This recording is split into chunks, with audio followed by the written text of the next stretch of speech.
Nag-abiso ang Department of Agriculture na mas mainam kung may online appointment sa pagbili ng 20 pesos kada kilo na bigas. Pero may online appointment man o wala, basta kabilang sa mga benepisyaryo, makakabili naman ng bigas. Saksi si Ian Cruz. Anong oras na kami? Nauna lahat! Ayusin niyo kami lahat! Tumaas ang emosyon sa pila ng mga mag-walk-in para sa benteng bigas sa tapat ng Bureau of Animal Industry ng Department of Agriculture sa Quezon City kanina.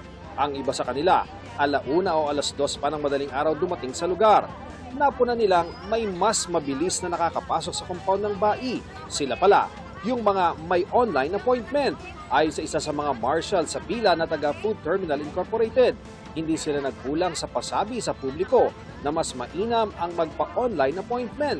Meron pong post po sa Kadiwa, sa Facebook page po ng Kadiwa. Mga last week pa po yun. Kailangan mag-online? Opo. Kailangan po magpa-online appointment na. Nakasaad sa post sa Kadiwa noong April 4 na simula April 6, ipatutupad na ang appointment system. Inihiling din nila na iwasan ang pagpila ng sobrang aga. Kanina, nasa 500 ang may online appointment. Kabilang ang senior citizen na si Nelia Galan. Naka-follow po kasi ako sa Kadiwa, tapos inopen ko lang po yung link. Kaya ganun po. Malaking tulong. Kung hindi ito nakakatulong, hindi dagsa ang tao sa kamahalan ng bigas ngayon.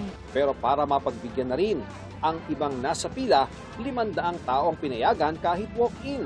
Isa sa kanila, ang 72 anyo sa si Mila Bailes na 1:00 ng madaling araw pumila. Wala naman po kaming magagawa dahil napakamahal ng bigas. Kaya nagtsatsaga na lang kami. Para sa aming may edad na, napakahirap talaga yon. Katulad ko, may mga sakit ako. Napipilitan ako dahil siyempre kailangan dahil napakamahal ng bigas. Bukod sa mga may online appointment at mga pinayagang mag-walk-in, may ilan pang hindi na pagbilhan kanina pero inilista sila para payagang makabili bukas. Sabi ng Department of Agriculture, nasa 1,000 slot ang pwedeng makabili ng murang bigas sa bawat araw sa outlet ng benteng bigas sa bai.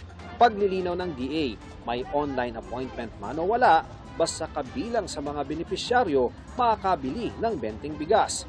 Pero mas mainam kung may appointment.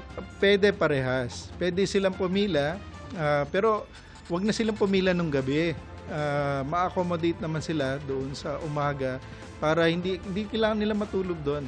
Basta nabigyan sila ng number, irerespeto naman yun doon sa ating pagbilihan. Ang benteng bigas nakalaan sa mga benepisyaryo ng 4Ps, PWDs, senior citizens, solo parents, magsasaka, mangingisda at PUV drivers. 10 kilos lang kada araw kada benepisyaryo at 30 kilos naman sa loob ng isang buwan. Ayon sa DA, nananatiling matatag ang supply at presyo ng bigas sa bansa. Ang regular milled rice nasa 35 to 45 pesos kada kilo. Ang well-milled rice umaabot sa 40 to 48 pesos per kilo. At ang premium rice nasa 50 to 60 pesos per kilo. Pero may inaasahan kayang taas presyo sa gitna ng panibagong mega oil price hike bukas? I cannot say that. Siguro kung magtaas, hindi na ganun kalaki dahil hindi naman, kumbaga yun lang naman yung dahilan ng cost. Yung ating nabibili ngayon. Ian Cruz ang inyong saksi.